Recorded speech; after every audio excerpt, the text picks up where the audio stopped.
Hey everyone, Rolf here again with the Louisville ProActivist Report.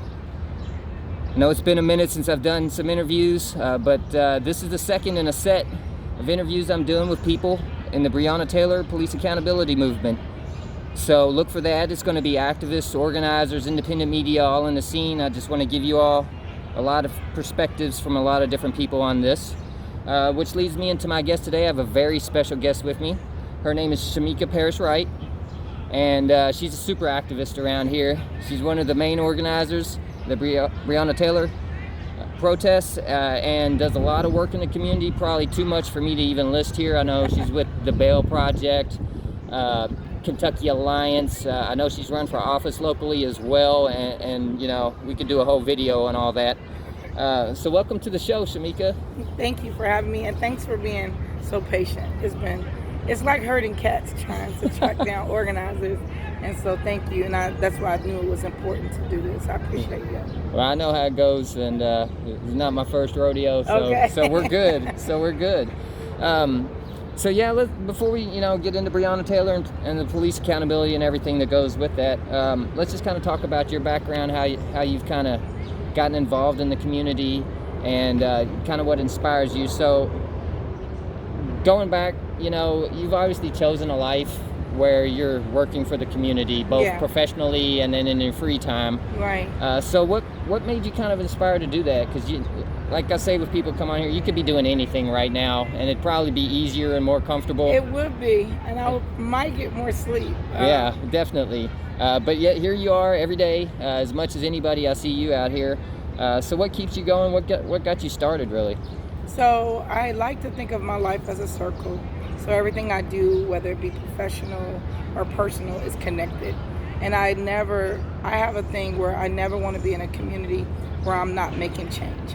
Even if I'm not doing social justice work, I would still be doing something in my community. So before I moved to Louisville, because I moved to Louisville when I was 25, but I'm from Cincinnati, Ohio. I did work around gentrification there, around Hope 6, and talking to the communities about what's going to happen. And it's amazing to go back there now and see everything that I talked about in the beginning has come to fruition. So for me, it started with a civics class and wanting to make change by using the government and policies and things like that. And then I just became intrigued. I saw it as a power. I saw voting as a power. I saw organizing communities as a power. I saw teaching people and learning to use my voice as a power. So that's what brought me to it. And also being able to tell my story, right? As a teenage mom, I started out at 15 with a baby. 18, I was arrested for the first time, held on a unaffordable cash bail of $1,000. It was 10% of $10,000.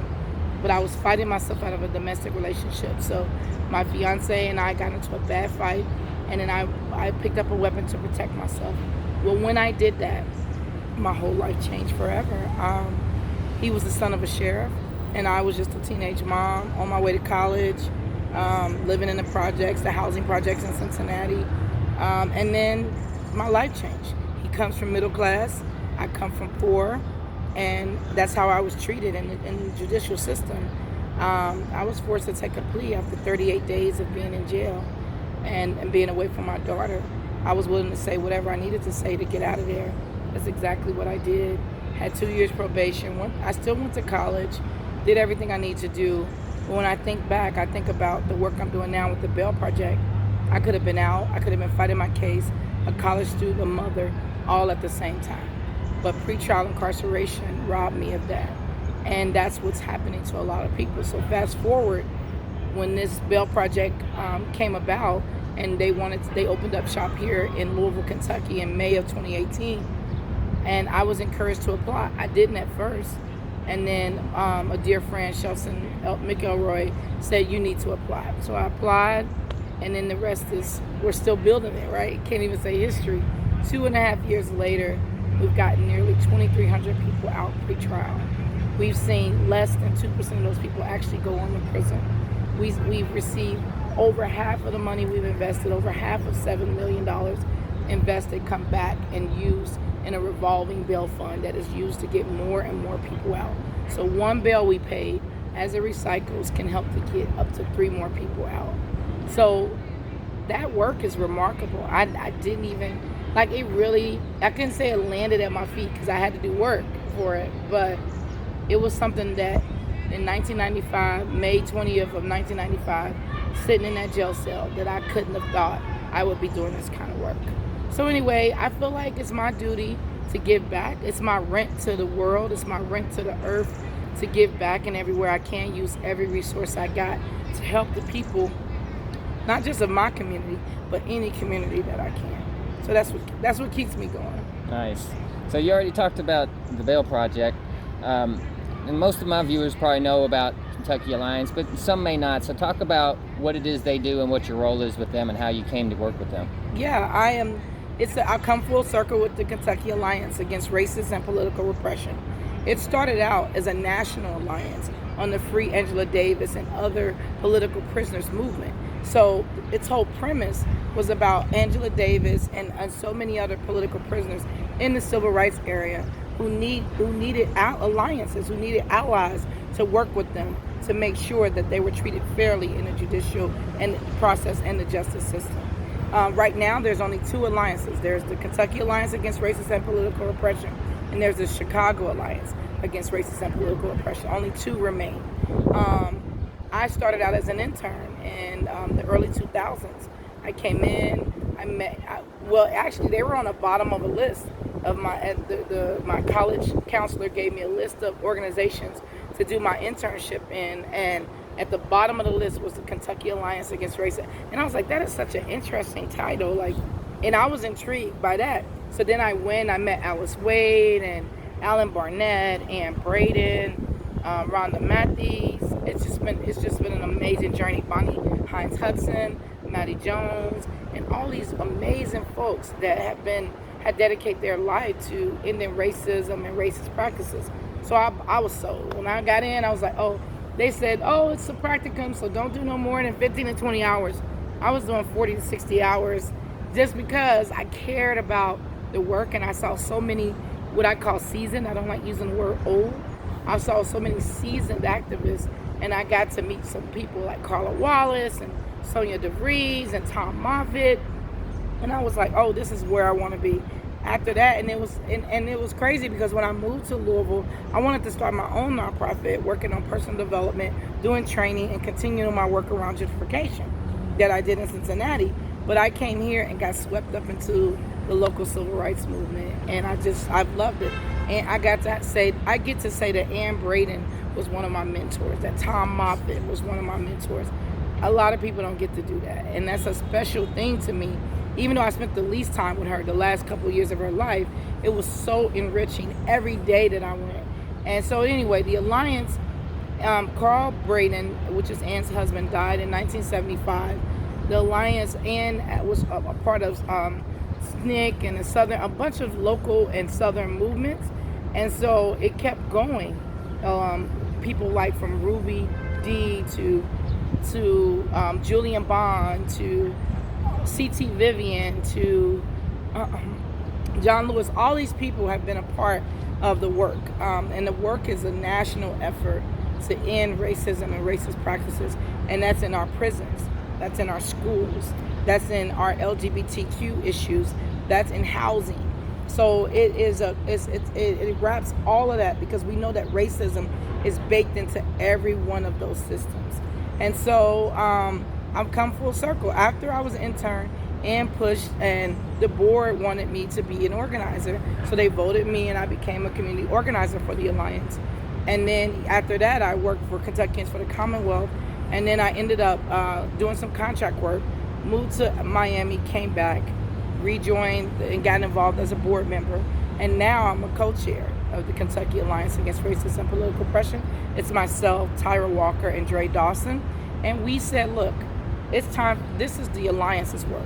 This work against police abuse. We started Kappa. Kappa started in the early 2000s against dealing with issues like Michael Newby, Adrian Reynolds, all these young black men and women who were victims of police violence and police brutality right here in Louisville, Kentucky. And it's important that we say that, because people think because what's happened to Breonna Taylor or David McAtee, that we're just waking up. That is farthest from the truth. I've been at that headquarters, which is right up the street, many occasions with Lewis Coleman, with Maddie Jones, with L-Search, with Fairness, all these folks. I've been up there many times. Black Lives Matter. So what happened is that with Breonna's case, one, we had COVID happen right at the same time. Two, it was given to us as if it was it was given to us like it was a warrant situation that went bad. And so as the Kentucky Alliance, we said, what can we do? As one of the oldest civil rights organizations in this community, it is our job to step out here and to be up. And it's our job to protect the West End. That's always been a primary focus, even with Derby cruising, everything. We always wanted to make sure we lift up, keep the West End lifted up, and we also protect it. So we came up here, we took over Jefferson Square as a coalition of groups. We called it Injustice Square because we wanted to be here, but we really came out here for our young people. Because as one of the oldest organizations in Kentucky as a civil rights, it was our job to come out here and teach the young people, talk to them, and support them. But this has to be led by them because this is a part of their fight. Breonna is the age of my oldest daughter. My daughter's 27. I have a daughter 23, a daughter 21. So for me, it's personal, it's professional, and it's the right thing to do. Okay. Now you live in the West End, right? I live, so it's kind of southwest now. We bought a house in Shively, but I lived right at Hemlock and Southern up until we bought this house. Okay, so before the Breonna Taylor situation, let's talk about the police and the community. What were you seeing, and hearing from people? What's it like down there being black and dealing with the police? Yeah, I had two of my kids in the West End, and I lived from Broadway to Dorhofer to Lewis Coleman Drive to Hemlock, and over policing. I mean, there's no way, if you're not aware of what there's over policing in the West End of Louisville, that I don't know what to tell people. Over policing, you see the police. Derby weekend, you drive down Broadway, you see 12 people pulled over, all black, all pulled over on different sides of Broadway, all the way from up here to Shiny Park. So west of 9th, west of 4th, really, west of Broadway has always been targeted with police. Even before I moved here, I used to travel here as a young, like a 20-year-old or a teenager, coming here to just come down and have a good time. And I saw the same things then that I see now. So the over-policing, once you get pulled over, you keep getting pulled over. The racial profiling, and you see the relationship with the police hasn't gotten better, it's gotten worse. And it continues to get worse every year. And this is one of the worst that I've seen it. Not that when Adrian and Reynolds and Michael Tom, all these other gentlemen and people who died by LMPD, not that it wasn't worse then. It just that there were other efforts to me to try to figure things out. There were police officers who may have not been convicted or recognized.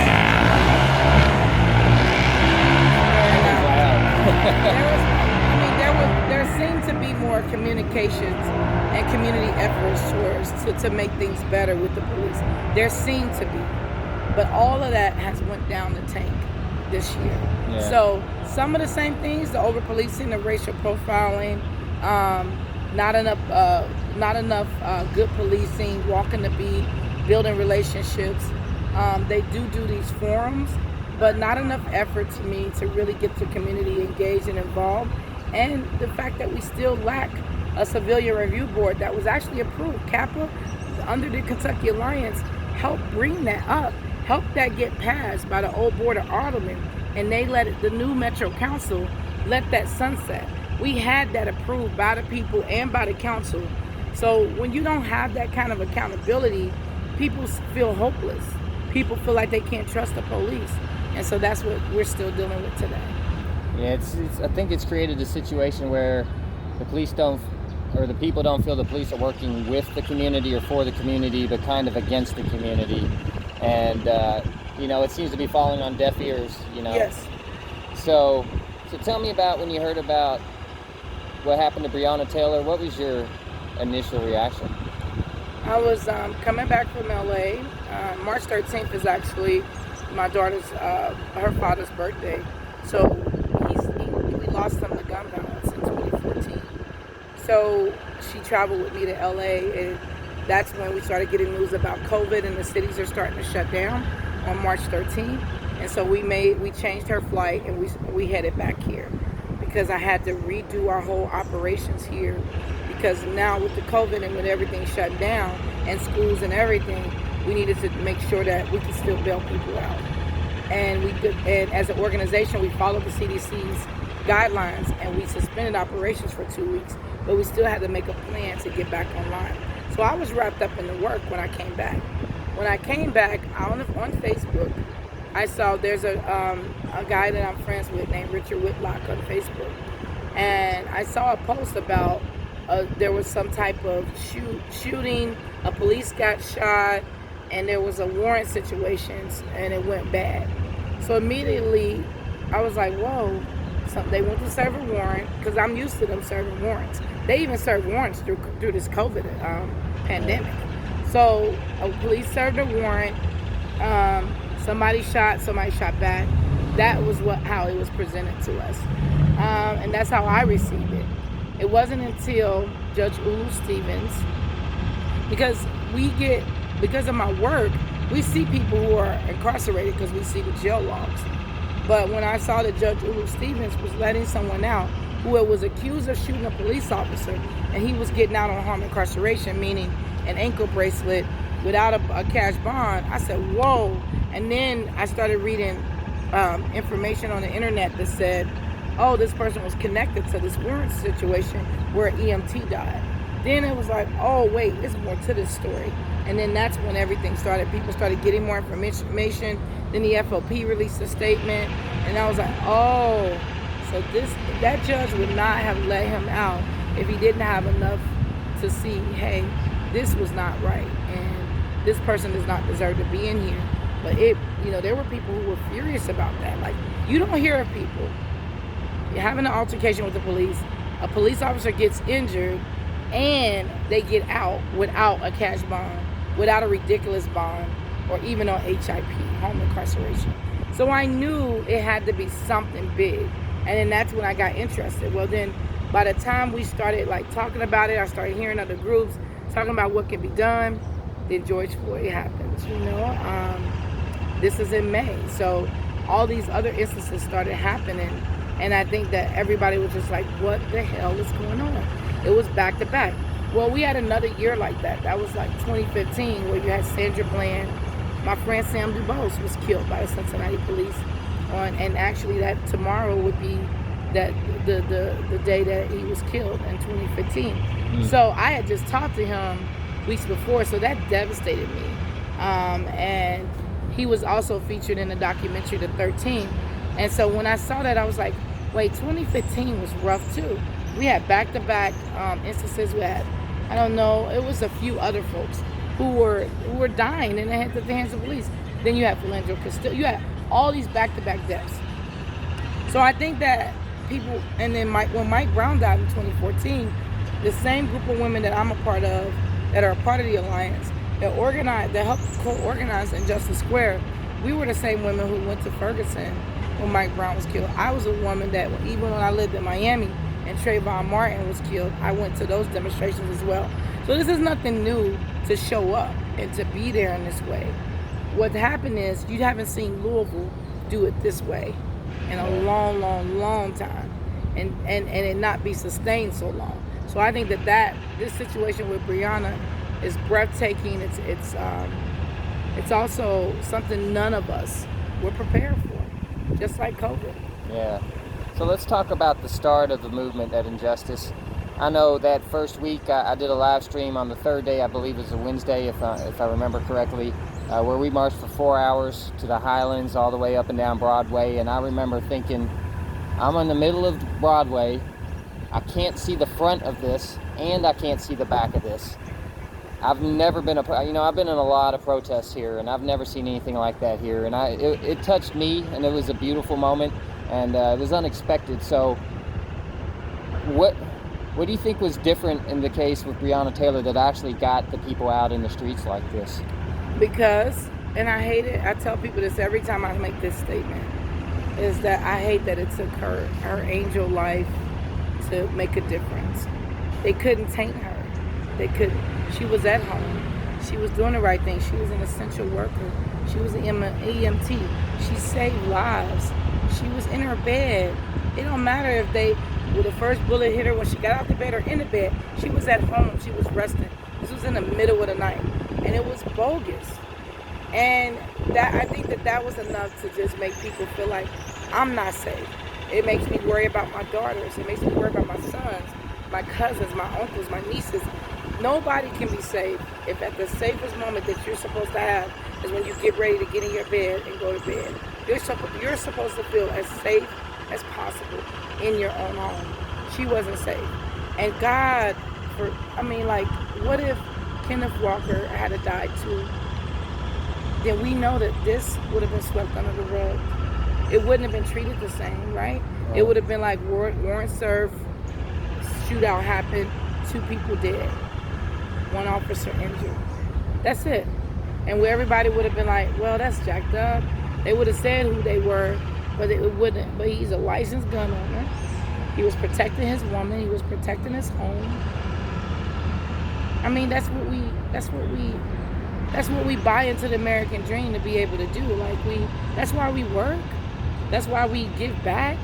That's why we do the things we need to do. And then we're still not safe from the people, the very people who are sworn to protect and serve us. That is a whole big, I look at her mom and I don't know what to say. I just want to cry and hold her because I don't know.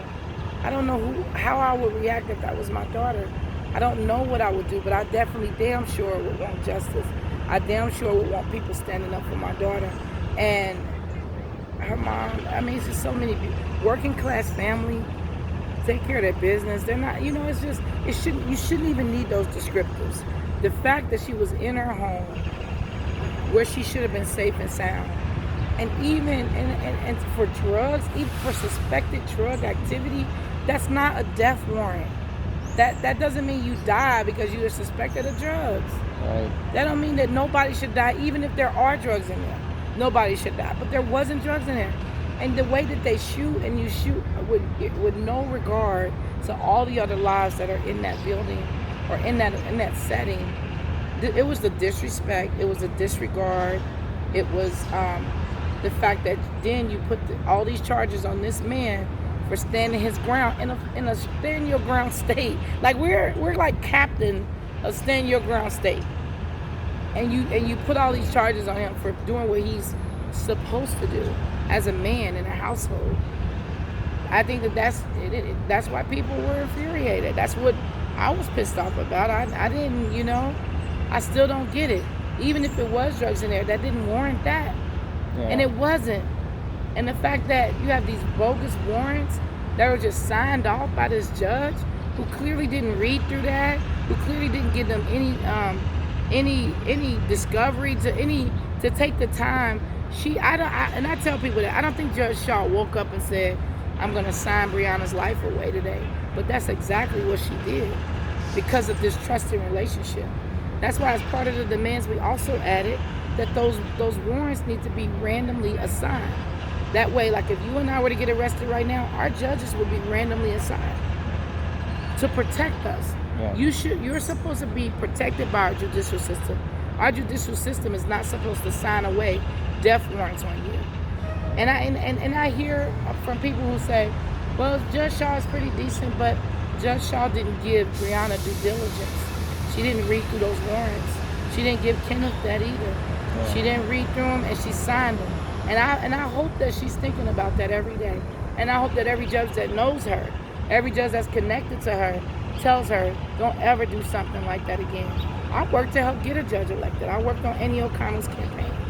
She comes from a criminal defense background. Most judges come from prosecutorial backgrounds. When I worked as her campaign manager, I knew that once she got elected, it would change our interactions and our work, because she has to be a judge, and I might have clients that might have to go in her courtroom. But if I don't work for candidates that I don't believe in, and I know damn well that Annie O'Connell would have read through those warrants and wouldn't have just signed them because she knew me or she knew you. Because that is not enough. When you're a judge, you're expected to be fair, impartial. You're expected to be diligent. You're expected to protect everybody that's involved. And to sign those in that way, that is horrible. That is like, and I don't think she meant to do it. I try to err on the side of goodness, but the fact that that relationship with those officers was more important than what was going to happen to Breonna Taylor and Kenneth Walker, that has to be eliminated across the board. And the only way you could do that, and I learned this from attorney Ted Schaus, who's one of our pro bono attorneys with the Bell Project, the only way you could do that is to make them randomly assigned. Because there's like certain judges that are on call, maybe 7 to 9 at a given time, and then they just get selected. So they can choose the judge that they take it to. Yeah. So they chose her. I think they set her up. I think they did set up Judge Shaw, because they didn't expect her to go through it, and she did it. They chose her and said, oh, I can just take it to Judge Shaw. That should never happen, because our lives are at stake.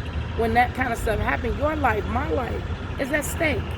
And if I'm sitting and I'm where this buck comes to, and the buck stops with me on this, I have full responsibility to do what's right for every citizen, in every person in this community, in this city.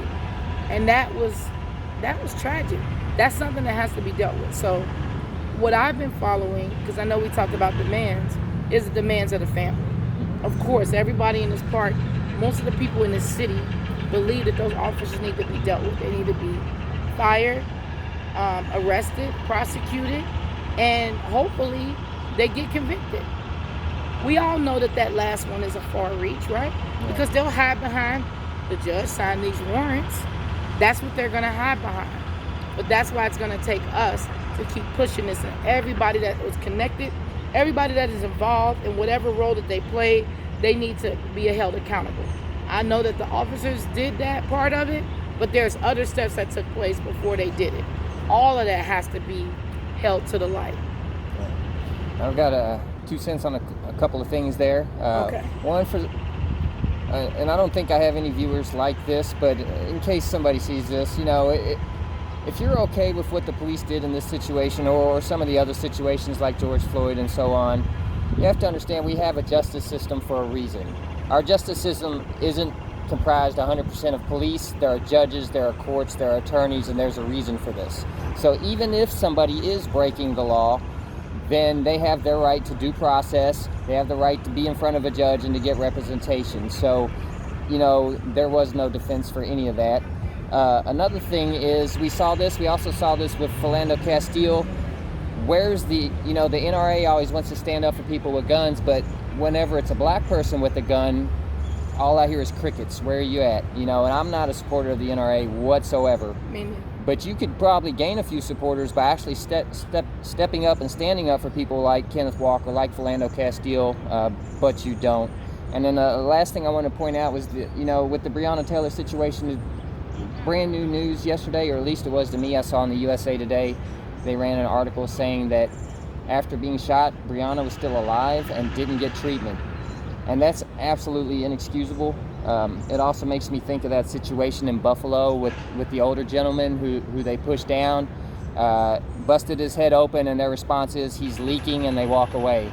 That is not serving the community. So moving on, David McAtee, let's talk about that situation a little bit. David McAtee, Tyler Gerv, none of those should have happened. Thinking about what you just said is every time I hear it, an EMT couldn't get the treatment she needed because they were more worried about officers. I get it, an officer was injured, but you're more worried about an officer that served a bogus warrant than you are a woman that's laying in there. When I heard that, when I read that, I just was disgusted even more. An EMT, somebody who saves lives, somebody who's an essential worker, Breonna Taylor could not get the medical care she needed at that time of her life when she needed it the most. That's a damn shame. David McAtee. So with David McAtee, it reminded me of Mike Brown. I couldn't go down there. I had my sons with me that day, the next day, while his body was still laying in the ground. I had my black sons with me, and I said, I can't go. I can't look at that again. I did that with Mike Brown, and so I stayed at the park. But the night before, so when it happened, I had just went home. And then my friends so what some of us have done is once we do things at the park and we're done here, we go down to 26th and Broadway to redistribute food, supplies, and all of that. The things that we have extra, we redistribute them in the West End, and especially when the Kroger's was closed. And so when they called me, they said, Shameka, they done shot. And I was like, for what? Why the hell were they down there? And they said, well, they said that they were going because of the curfew. No protest had even went that far. There was no need to go down there. And this Dino's has always been 24 hours. The gas station right next to Mr. McAtee's, where he serves food. This man served the police food for free every damn day. And just like Breonna, he dies by the hands of people that he serviced, that he's in the service to or he serves to. And that is, that shouldn't have never happened. Like when I looked at the video, I don't see him being the aggressor. I don't see him, I can't hardly watch it, but from what I've seen, I don't see him being the aggressor. And if he shot in the air or whatever it was, I felt like it just was horrible. I felt like he became a martyr and he didn't have to be. He did not have to die. They didn't have no reason to be down there. None at all. And if anybody hasn't seen it, check out the New York Times a few weeks back. Did the most comprehensive article I've seen on David McAtee to date, and that is where they took all the cell phone videos as well as the police audio and time synced it all together. So before it was a little bit confusing. You don't know what happened first, what happened last, but with this there's no doubt. And the National Guard did shoot in his establishment first. I believe it was his niece, I want to say, was standing kind of behind and to the side of him, and you can see her duck the pepper ball, and that's what kicked the whole thing off. So if you haven't seen that, look for that in the New York Times. It basically puts to rest, exactly what happened that night. With Tyler Girth, did you know him? I've seen Tyler Girth. He's helped me unload cars, help serve the people of the park. Just here every day, taking pictures, talking to people. So yes, definitely seen him. I didn't know him as well as some other folks, but I definitely seen him here. Every day he was here. You couldn't even tell that he was a photographer or a reporter or anything. He was blended in. He would go do activities with everyone, go on the marches, just participate. He had really good friends that were here. So yeah, I definitely remember seeing him. All right, sorry about that, folks. We're in direct sun out here, and the heat kind of shut my phone down there for a second. So we're gonna start back up. Yeah. So we had just talked about David McAtee, and now we're getting into Tyler Girth, and we kind of talked for a minute before we noticed this. So I'm sorry about that, but yeah, talk about that day with Tyler. The outside agitator protest was that day, and I was there earlier. You were there. We had both kind of left before that happened. But yeah, just kind of talk about what had happened before that. So what had happened before that, everything was calmed down. People were leaving. I decided, we had met someone who had just came and they needed a tent. So we had a 4-person tent, my 17-year-old and I, and we gave it to them. We wrapped up our things in the Kentucky Alliance booth, and we made sure everything was secure. People had food and snacks, and then we left. We left around 8. And then when I got home, my husband had cooked, and by the time I sat down at the table to eat dinner, I got a call. Shameka, someone's shooting at the park. And it was, then my phone started blowing up. I looked online, and I'm like, oh my God. Because my whole prayer for that day was to not have any gun violence, anybody die. Even from these racist folks coming and making their remarks, I didn't want anybody to lose their life. And when that happened, it was devastating. It was so devastating. And so people, as I get ready to come back down, people were like, oh my God, the police are coming. They're pushing us out the park. They're doing this. They're telling us we could come back. They're doing this, they're doing that. And they were like, what are we gonna do? So I was directing people on making sure people could get down there to pick up people, telling people to wait. The police said it's an investigation. Let them do that. They will go back in, and we know what happened. They used that. They cleared the park. It was devastating. They threw our things in dumpsters and trash compactors, took it to the city dump. I mean, they used that as a raid to just gut the community we built here. So we've got about 16 more minutes left here before to maybe shut it down. So let's kind of get into where you think the movement's going. I know at first it was massive here in the city, and it's still going, and I can say it doesn't look like it's going to stop. The people are not going to stop, but the crowds are a little bit smaller. The heat is out. I think that has a lot to do with it and the pandemic. But what is your outlook? Do you think it's going to be able to sustain? Do you think the numbers are going to pick back up? What do you see happening? I think it ebbs and flows. I think it takes something specific to be happening, and that brings more numbers out because of and COVID, because of the heat, because of everything else that's going on. All of that impacts it. But as it gets later, they're still marching every night. When there's a big event, like we have some other events scheduled, you see more of an attendance. Juneteenth was big. We're still trying to make do with what we got, right? We're still pushing. Saturday we had a big art healing. It was crowded over here as well as the park. So it ebbs and flows. But the people know that the base is here. The memorial was cleaned by someone and it looked destroyed, so people gave back to that. We saw a few hundred more people there. So I think it just depends on what's going on, but I don't see people stopping. I see tensions building. I see people angry. I see people anticipating this announcement from the Attorney General. I see that what we've done for the last 52 days has helped keep things at bay as much as possible. I see that no one's in control if this Attorney General makes the wrong decision. I'm not responsible for that. Nobody can do anything about that but LMPD, but the Attorney General and the mayor. If they want peace, they have to meet the demands of the family and the demands of the people. They have to at least try to meet those demands. If they don't do that, they are responsible for whatever else comes out of this. All I've done is my job as a seasoned mother of 6, grandmother of 2, organizer, co-chair, all my roles. I've used every one of those roles in this park, every one of those roles in this community beyond here. When folks come in from out of town, I've used every role I can to help our city, to help our community. We can't do it all by ourselves.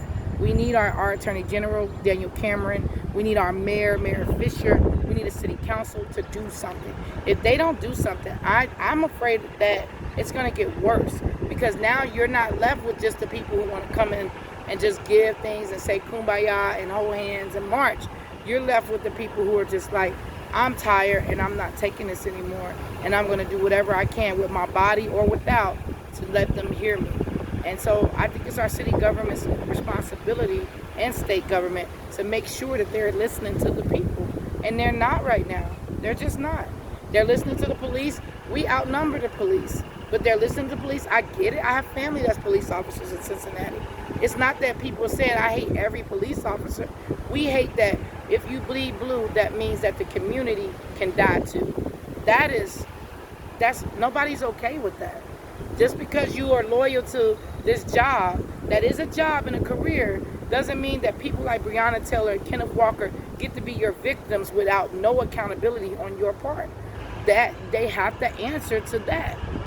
If they don't do that, I don't know what's going to happen to this compassionate city, because we're not seeing it. In this case, we're not seeing it with David McAtee. I see his sister every day she come up here. I try to give her rides and give her gift cards and try to be there for her, because I know her brother would be there for her if he could. We have the compassion it takes. We have the love. We have the resources. But what we cannot do is make the decisions that our mayor, our attorney general, our governor, our city council can make. We can't do that. So you can tell us to be peaceful and to go in the house and don't say nothing, but it's not going to stop until they see those demands being met. Nobody has control of that. And I've been out here because I'm worried about our young people dying at the hands of the police, being targeted, getting prison sentences, not being able to live their life, like the late John Lewis, arrested 45 times, was still able to be a congressman. That's not going to be the case for our young people. They're being overcharged, they're being intimidated, they're being injured and damaged, and psychologically it's traumatic. We are ruining another generation of people. And so it's our city government's responsibility. I blame LMPD. I blame the FOP for not holding those officers accountable. If you and I were to go kill somebody like that, we would be held accountable. Why can't they be held accountable? So to follow up on that, what does victory look like? What is going to get people out of the streets, not because they're tired, but because we've actually accomplished what we want to accomplish? I said the minimum, if the mayor at least fired the damn officers, all of them, because he can still do that. We know they might sue, but so what? Fire them. Do your part as a mayor to let them know, like, hey, I'm not standing for this. And then we put it to Attorney General. Now you do your part and prosecute them.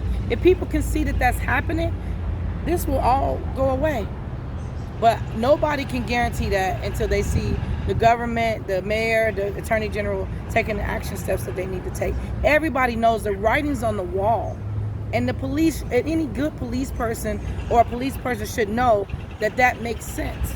You're here to uphold the law, and you have people who've used the law to murder, and it looks like an attempted raid gone bad, and then we're wrong for wanting justice. We're wrong for wanting those officers to be held accountable. I think not. I think if I was a police officer, I would be ashamed to work for LMPD. And I get it. Some people have to, and I understand it. But I can't even imagine how those feel scared to speak up because they'll be attacked too. LMPD and FOP are dangerous. Let's make no mistakes about that. I think that's why our mayor isn't doing enough, because he's scared of them or they got something on him. Or they might even kill him. We all are in danger because they're operating like a gang with unchecked power for so long that how dare we check them? And so now that we're checking them, any of us can be a target. And so I get that the mayor is probably intimidated by that. But the mayor has other political aspirations. The mayor has a duty to the people of this city. He has to do what's right, or LMPD will continue to grow out of control. And then what will we have? Because now you got more and more black people getting guns, being registered. You got people going to classes. People are fed up because they don't feel like they're safe from their own police department. That it has to change. And I think that if they start getting rid of these rogue officers, there's a lot of rogue officers in LMPD, it'll start to calm down. But if they don't, they're gonna change this whole city. That's it. And in my opinion, one of the keys to success in the movement is unity throughout the community. Right. And I wasn't even trying to rhyme there, but you know how it goes. I try to drop a few bars in mine. We're doing an album after this. Yes, we are. So with that unity, a lot of people out here marching, a lot of people protesting. Not everybody can do that or wants to do that. So there are ways to help. Since I've been here today, and I see a lot of this kind of stuff, but just within 5 minutes today, I saw two gentlemen bring more water down here. Then another lady pulled up with several pizzas, and that's just one of the ways you can help. But, what else can people do to help out, if they can't necessarily march? And I've been telling people that we all have our part to play. If you're going to be the person that calls LMPD and tell their officers to wear masks, I know I can't talk about masks because I'm not wearing one. I actually do have a heart condition, and it gets wet, and that's why it's hard for me to keep them on. And we are 6 feet apart as well. And we are definitely 6 feet apart. But do what you can. Email, call, send letters. Tell people that you support them. Send what you can. There's all kind of ways to give. There's all kind of ways to be proactive. Ask the ACLU what you can do to help them with the policy pieces. You can go to KentuckyAlliance.org and join our organization.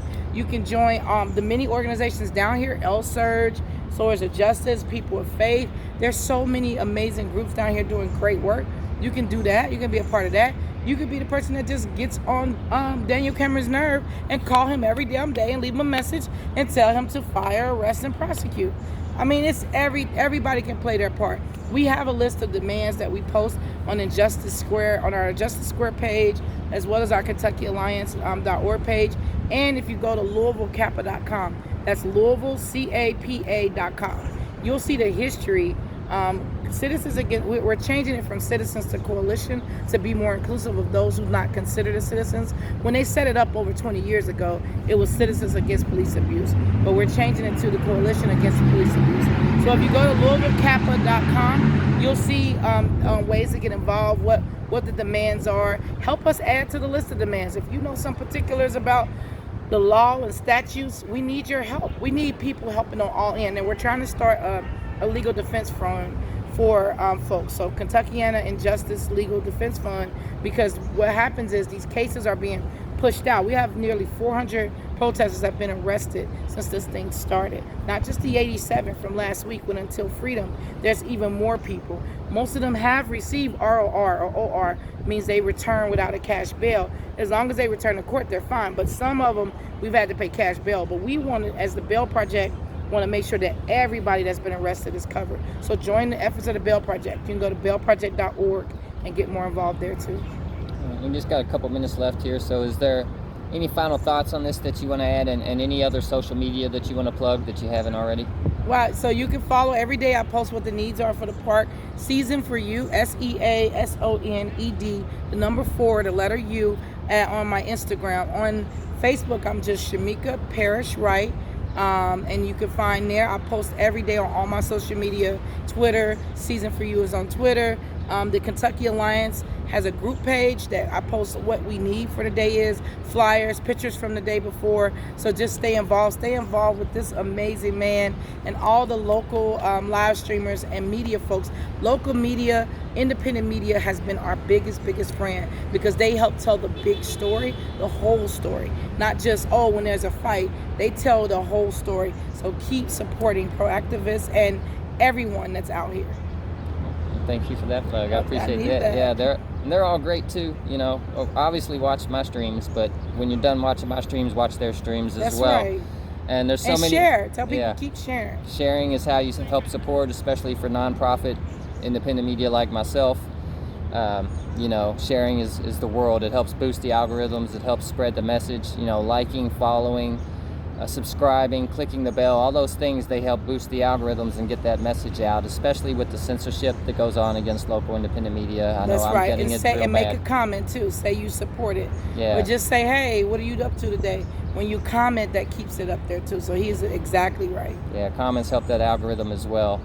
So yeah, we're out of time. I wish we could have got some more into gentrification, but thank you so much for being on today, and thank you for all the work you do in the community. Thanks to all of you for watching. Like she said, share this out and spread that information around. Follow all your local independent media. We really appreciate the time that you take to watch this. And as always, you know, always think critically. See you all next time. Yeah, we can do gentrification. You need to do a whole thing on that.